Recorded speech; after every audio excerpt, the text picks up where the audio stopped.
This subject is called Rights, Advocacy and Discrimination. The students that sit in my classroom come from, they're education students, they're youth work students, psychology students, community development students and youth work students that are also doing the double degree in sport and rec. So we have quite a diverse range of students that sit in the classroom, but the main focus is the content is around rights, advocacy and discrimination, how it relates to young people. So I wanted to give you a brief look at one of our assessments for this subject. It is possible to do, if you have the technology skills that Michael has, lots of interactive videos, or you can do what I did and get an external simulation. So the Sentencing Advisory Council has a simulation which we have used. These four people have all click on an offender to hear their story. Okay. All right. So it is an external simulation. The students are required to go onto the website to watch the 4 court cases. So these are 4 stories.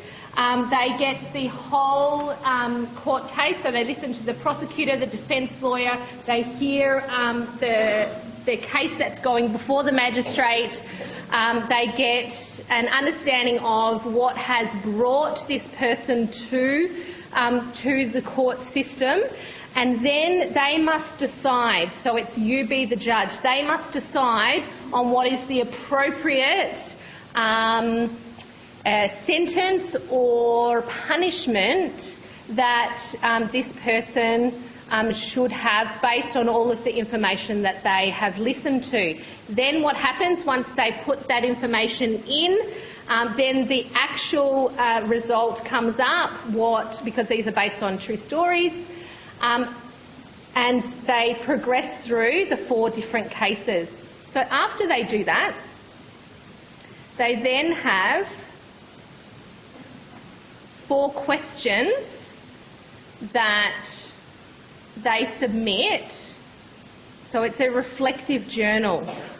Okay, so they will submit this through Collaborate, and they will need to reflect on the different aspects that influence their decision making. They need to reflect on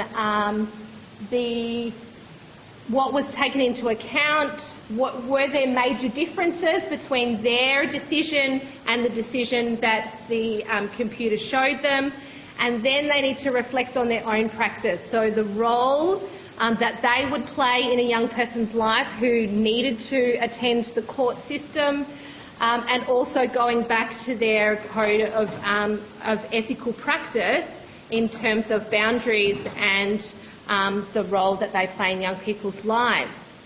Now, the reason we submit it not via a discussion board, for example, is because this is quite a personal, reflective activity that brings out a lot of values that could potentially, on an online discussion forum, may not be beneficial.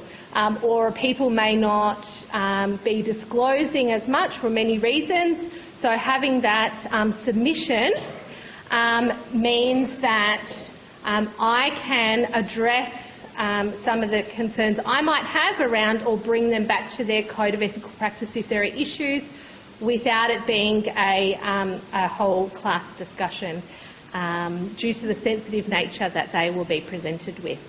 So that's just a quick couple of minutes, and I think my time is up. So I'm happy to answer any questions you might have.